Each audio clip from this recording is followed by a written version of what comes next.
Welcome back to that handicapping show. I'm Claire Novak, joined once again by Tom LaMarra, but look who we found at Santa Anita Park.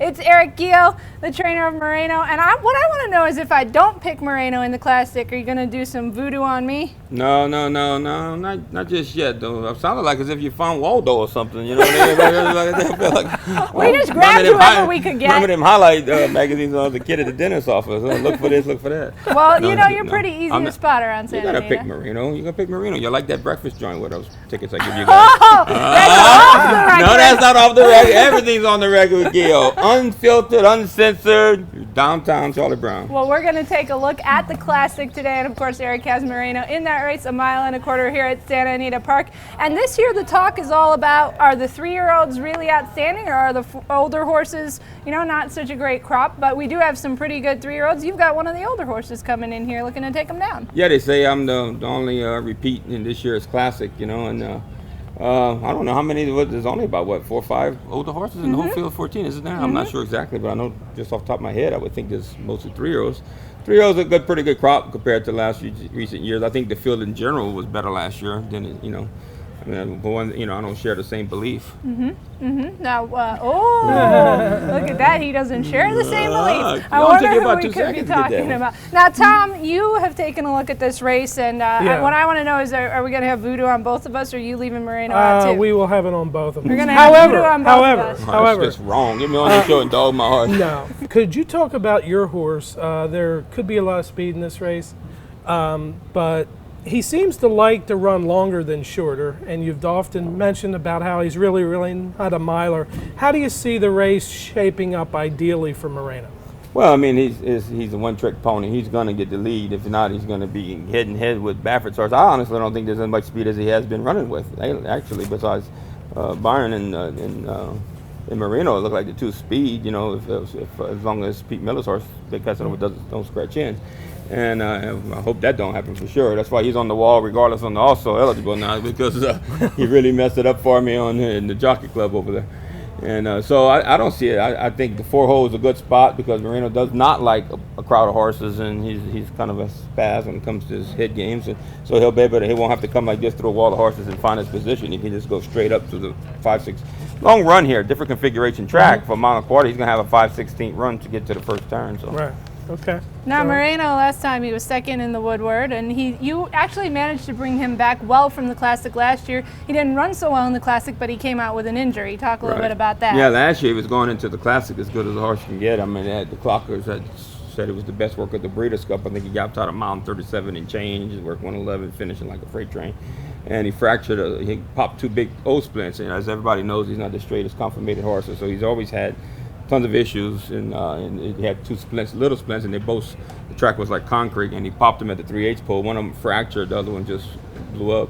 So he needed 4 months off to heal and a lot of therapy. And he has come back very well this year to get a Grade 1 win, and he's doing well going in the race. Yeah, the Whitney was, it was a summer to remember, even before the Whitney, but after Whitney was uncontrollable fun. It was, I didn't even find out it was like 150 years to the day, not 149, not 151, supposedly to the opening of Saratoga, and the richest race ever run at Saratoga. I mean, pretty good for him to come back. I mean, this is my 8th year having a horse, 2 last year, 2 years in the Classic in a row. 8th year to have a horse in the Breeders' Cup out of a 15-horse stable, so that's kind of that's pretty good. It's what we look forward to and try to win the big. Now my best finish was a 4th with Champagne as the favorite when she was kind of on her way out, tired horse after running out for 2 years straight. But it would be nice. I mean, definitely 8 year. Eventually, it's gonna come. Eventually I'll get it. I don't know what the Winner's Circle celebration would look like. I can't even think about it. I don't even know what it would be. It would be like Mardi Gras. Yeah, quite as wild as Mardi Gras, because I'm getting old. Maybe years ago it would have been like Mardi Gras for sure. I would already had a bunch of beads in my pocket. You know what I mean? But it'd be more like a fade d'odo. It's a little French dance laid back on Friday night. Dance party. Well, Tom, you and I are going with some horses. We are going to look at the younger horses here. And I really have to say, I'm back on the California Chrome bandwagon. I think Tom is too. The horse is training phenomenal. Part of our team went up to La Salle to watch him in his final work, and it was super impressive. I mean, the horse just looks so much better, which you would figure after the Triple Crown, get it really now. What happened? I didn't see I really was impressed by the final work, and I like the way that the horse is training going into the race. He's on the muscle. He's fresh, and I don't know. I think he might upset your boy. I'm sorry to say. He's a nice horse, and I'm really good friends with the Sherman family and Art. I think he's the keeper the elf on the Voodoo Walls Classic, and Victor actually gave me 2 California Chrome stickers. And I plan on I was going to put them on, but they're clear, so you can see I was going to put them over Marino's name on the saddlecloth and school at Marino tomorrow with the California Chrome stickers on both sides. That's why I told him to give me 2, but it won't cover the Marino thing. I don't want to mess with this guy. Yeah, I want to see if I can fool a few of the fans, even if they knew what color he was. Tom, who are you going to pick? Right now, I'm with California Chrome. Like the draw for him, and I do believe that his race at Parks was just, he really was stuck inside. We all know he hates it, and I don't think that he was really persevered with late.